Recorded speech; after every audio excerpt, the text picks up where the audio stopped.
Hello everyone. రీసెంట్‌గా నేను మా ఫ్రెండ్ వాళ్ళ ఇంటికి వెళ్ళినప్పుడు ఈ దీపం అయితే చూశానండి. ఇది వచ్చేసి 1,00,000 ఒత్తుల దీపం అండి. 1,00,000 ఒత్తులు కలిపి ఒకే దీపంగా తయారు చేశారు.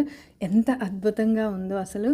ఈ ఒక్క దీపం వెలిగించామంటే మనం 1,00,000 దీపాలు వెలిగించినట్టే అనమాట. చూడండి అసలు ఎంత బాగా తయారు చేశారో, అద్భుతంగా అనిపించి వెంటనే నేను మీతో షేర్ చేస్తున్నాను.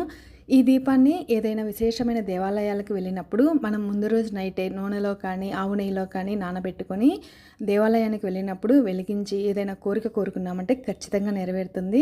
దేవాలయాలకు వెళ్ళినప్పుడు మనం 1,00,000 దీపాలు వెలిగించడం కష్టంగా ఉంటుంది కదా, అదే ఈ ఒక్క దీపం వెలిగించామంటే 1,00,000 దీపాలు వెలిగించినట్టే. అదే కాకుండా నేను ఇక్కడ రుద్రాక్ష దీపం కూడా చూశానండి. అసలు ఎంత అద్భుతంగా తయారు చేశారో చూడండి, ఎంత పొరలు పొరలుగా ఉందో. నేనైతే ఫస్ట్ టైం చూస్తున్నాను అనమాట. ఇది కూడా విశేషమైన సోమవారాలు శివుడికి పూజ చేసుకున్నప్పుడు వెలిగించుకున్నామంటే అద్భుతమైన ఫలితం ఉంటుంది అని చెప్తున్నారు. మీకు తెలిసిన ఏమైనా వెరైటీ దీపాలు ఉంటే నాకు కామెంట్ సెక్షన్లో కామెంట్ చేసి చెప్పండి.